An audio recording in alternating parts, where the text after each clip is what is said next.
presidential put-downs. President George W. Bush and President Obama reemerged into the political spotlight yesterday, delivering separate speeches. They weren't together, with a common thread. They blasted the growing divide in Washington and took veiled jabs at President Trump. Watch. Discontent deepened and sharpened partisan conflicts. Bigotry seems emboldened. Our politics seems more vulnerable to conspiracy theories and outright fabrication. Some have called this democratic deconsolidation. Really, it seems to be a combination of weariness, frayed tempers, and forgetfulness. We've seen our discourse degraded by casual cruelty. The question now, at a time when our politics just seems so divided and so angry and so nasty, is whether we can recapture that spirit, whether we support and embrace somebody who wants to bring people together. Yes, we can. Joining us this morning is Hillary Clinton's 2008 campaign chief strategist, Mark Penn, and former press secretary to Vice President Mike Pence, Mark Lauder. Good to see you both. Thank you so much for joining us. So, Mark Penn, let me kick it off with you. Do you believe President Trump's predecessors broke the code of silence last night? There's a code of silence among presidents not to denigrate presidents in office. Well, I think there was nothing new in what President Obama said. He's been saying we should have a uniter, not a divider.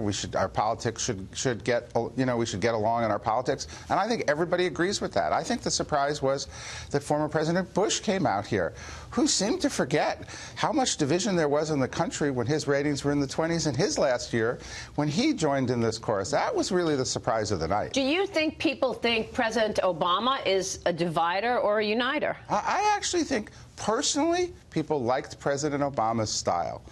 That, they... But he wasn't a uniter, come on. Well, but, they like his style. His ratings were consistently above 50%.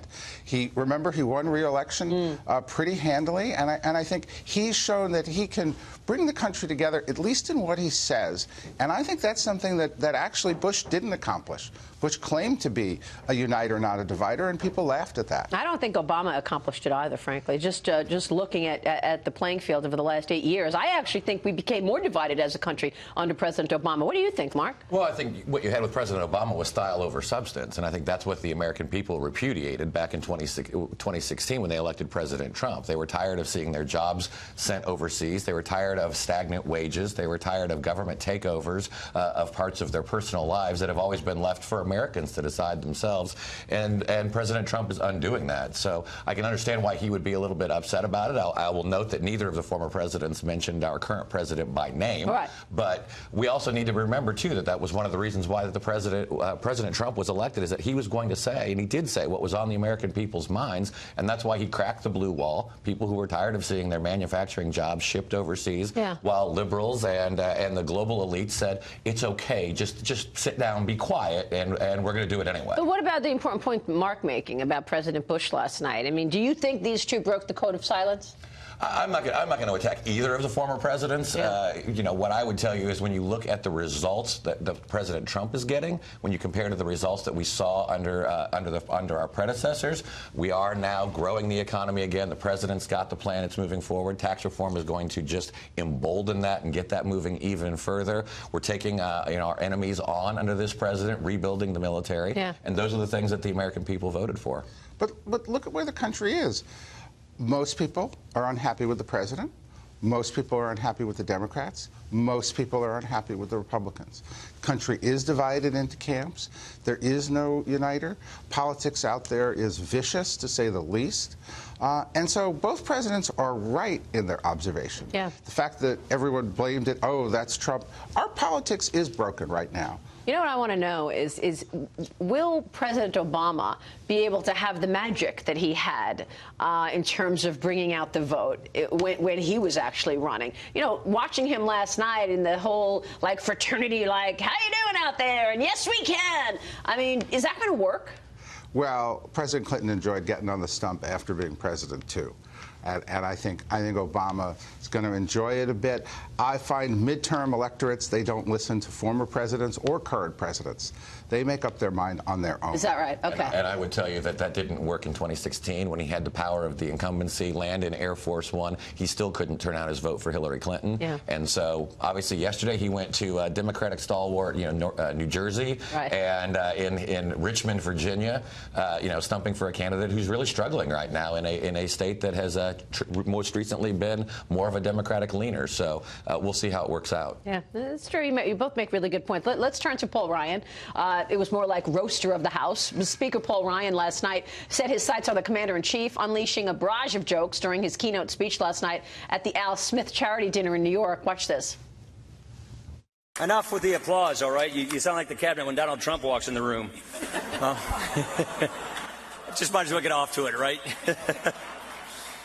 You know what I find amazing about this is I don't think I've seen this many New York liberals, this many Wall Street CEOs in one room since my last visit to the White House. The president will tweet, 300,000 at Al Smith dinner cheer mention of my name. Cardinal Dolan gave the benediction at President Trump's inaugural. He recited a prayer from the Book of Wisdom. It's a book that no one in Washington is familiar with. Actually, there was just this one kind of awkward moment when the Cardinal talked about the infallible, almighty, supreme being. The president stood up and took a bow. So what do you think? Is this all in good fun, or do you think things like this, jokes like this, get in the way of the president's agenda, Mark? I mean, he's working to bring Republicans together on health care, on tax reform. I think it's what it was. It was humorous. It was funny, and I think maybe this is one of the areas humor has the opportunity to bring us together, especially when we're pointing, especially when with Speaker Ryan pointing, having some fun at Republicans' expense. So it's not just all partisan. When we look at each other, have a good laugh, maybe it can remind us in the areas that we are united and we do bring things together. He was funny. Yeah, no, Mark, we can agree on that. I mean, look, Maria, you've been to the Al Smith dinner. He did what you're supposed to do at the Al Smith dinner. I think in the best traditions of it, I think he was funny in an acceptable way. Yeah. Remember, when Hillary and Trump were there last time, they really got angry at each other. People were really taken aback by what happened. This is supposed to be good political fun, and it was. I was there last year, obviously. I didn't go this year because I'm interviewing President Trump later this morning, so came to Washington. Great to see you both. Thank you so much, gentlemen. Mark Lauder, Mark Penn joining us there.